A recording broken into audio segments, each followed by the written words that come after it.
بلکہ بیٹی ماں کی ممتا پیش کر رہی ہے، بیٹی ماں کا درجہ دے رہی ہے۔ اسی لیے فاطمہ کا نام، آپ جانتے ہیں فاطمہ کا نام فاطمہ کیوں پڑا؟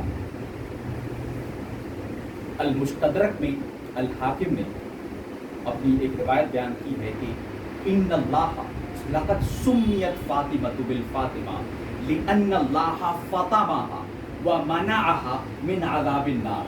فاطمہ کو اس لیے فاطمہ موسوم کیا گیا کیونکہ اللہ نے ہمیشہ کے لیے فاطمہ کو عذاب نار سے، دوزخ کی آگ سے ہمیشہ کے لیے محفوظ و معمون کر دیا، موسوم کر دیا، اور نہ صرف فاطمہ کو بلکہ تمام عاشقان فاطمہ کو ہمیشہ کے لیے دوزخ کی آگ سے ہمیشہ کے لیے بچا دیا۔ اور بطول کیوں کہا گیا؟ عربی کا اس میں فعول ہے بطول، قرآن کریم کی مشہور آیت کا ٹکڑا ہے وَتَبَتَّلْ إِلَيْهِ تَبْتِيلًا۔ What is تبتل؟ کیا ہے تبتل؟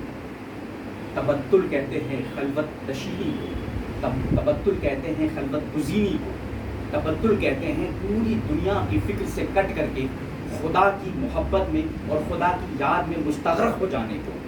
اور فاطمہ وہ ذات ہیں جو بچپن سے ہی بطول ہیں، چھوٹی سی ننھی سی عمر میں ہی آپ کو فکر دنیا سے آزاد کر دیا گیا اور آپ یاد الہی میں مستغرق ہو جاتے ہیں، اس لیے آپ کو بطول کہا گیا۔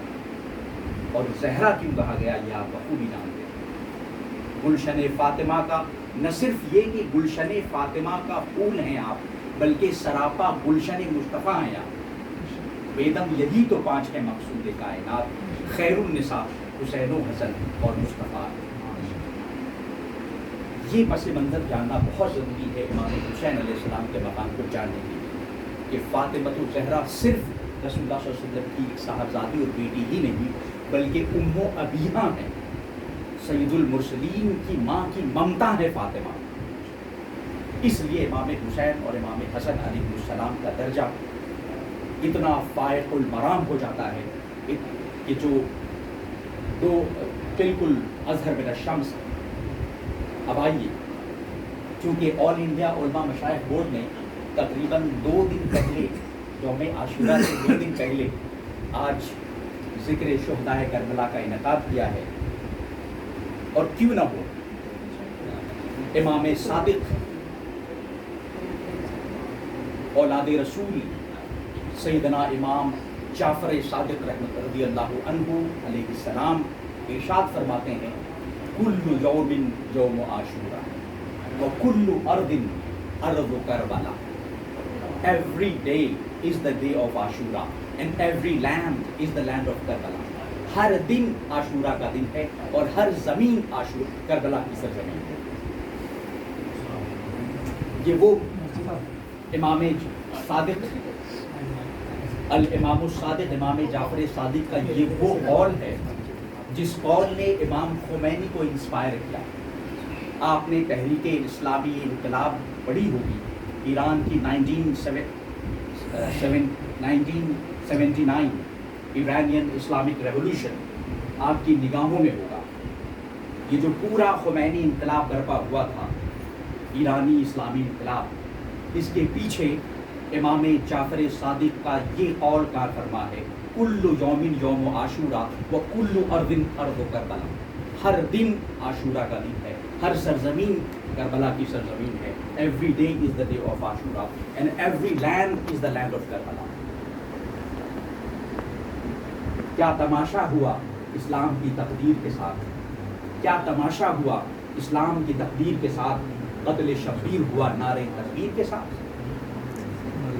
یہ پوری جو خونچ کا تصویر ہے شہادت حسین کی، مجھ سے بیشتر سید نورین علی حق صاحب نے بہت ہی پیشنیٹ اسپیچ کی اور بہت ہی آبیدہ ہو کر کے شہادت حسین کے درد کو محسوس کیا اور کروایا۔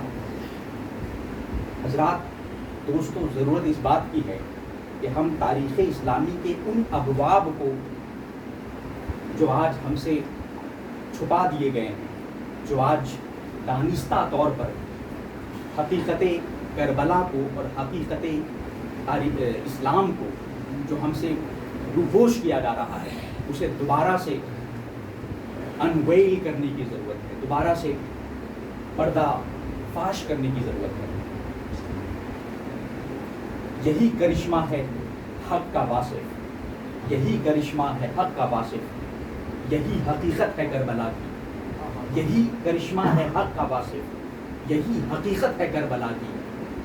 شہید کر کے یزید فانی اور شہید ہو کر حسین باقی، شہید کر کے یزید فانی اور شہید ہو کر حسین باقی۔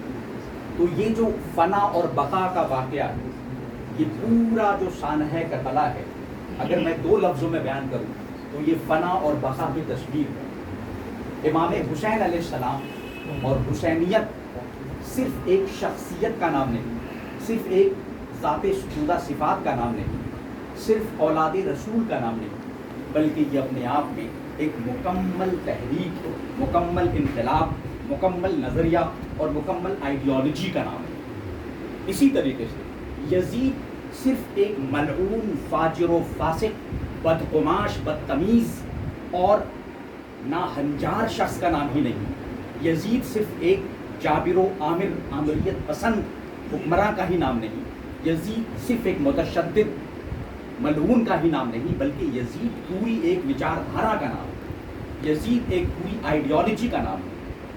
اگر ایک طرف یزید تشدد، آمریت، جابریت، فاشزم، ریلیجیو فاشزم کے نظریے کا نام ہے، تو امام حسین ڈیموکریسی، شورائیت، جمہوریت، عدل و انصاف کے قیام کا نام ہے۔ یزید اگر مطلق العنانی کا نظریہ ہے تو امام حسین مساوات انسانی اور مساوات ایمانی کا نظریہ ہے۔ اور سب سے بڑی بات یہ ہے کہ یزید نظریہ ہے اس بات کا کہ حق کہ طاقت ہی حق ہے، یہ نظریہ ہے یزید کہ طاقت ہی حق ہے، یہ یزیدی نظریہ ہے۔ اور حسینی نظریہ یہ ہے کہ حق ہی طاقت ہے، حق ہی طاقت ہے۔ کیا وجہ ہے کہ رسول اللہ صلی اللہ علیہ وسلم نے ارشاد فرمایا الحق مع علی وعلی مع الحق؟ آپ نے یہ کیوں نہیں کہا القوۃ مع علی وعلی مع القوہ؟ آپ نے یہ نہیں کہا کہ طاقت علی کے ساتھ ہے جبکہ علی بہت طاقتور ہیں، لیکن آپ کو یہ نہیں کہا گیا کہ طاقت علی کے ساتھ ہے، قوت علی کے ساتھ ہے اور علی قوت و طاقت کے ساتھ ہے، بلکہ یہ کہا گیا کہ حق علی کے ساتھ ہے اور علی حق کے ساتھ ہیں، اس لیے کہ حق ہی باقی رہے گا۔ ہر طرح کی طاقت فانی ہو جائے گی، ہر طرح کی قوت فانی ہو جائے گی، لیکن وہ طاقت جو حق کی طاقت ہے وہ ہمیشہ باقی ہے۔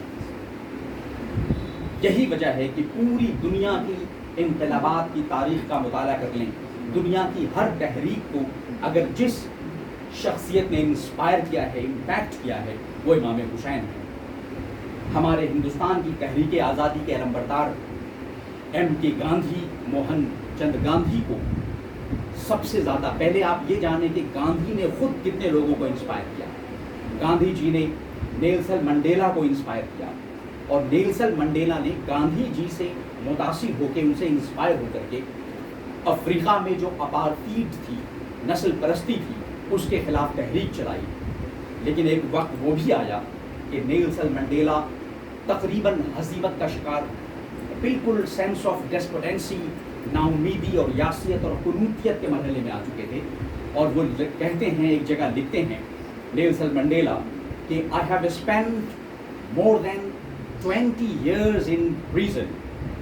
One night I decided to surrender to the government by signing all terms and conditions of the government.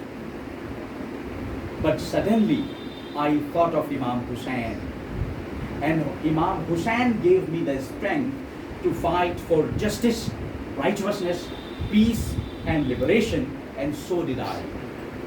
یعنی میں نے تقریباً 20 برس سے بھی زائد جیل میں گزارے، اور ایک دن میرے ذہن میں یہ خیال آیا ایک رات کو کہ کیوں نہ میں سارے ایگریمنٹ اور سارے ٹرمز اینڈ کنڈیشن جو گورنمنٹ کے ہیں میں مان لیتا ہوں، سائن کر دیتا ہوں اور میں رہا ہو جاتا ہوں۔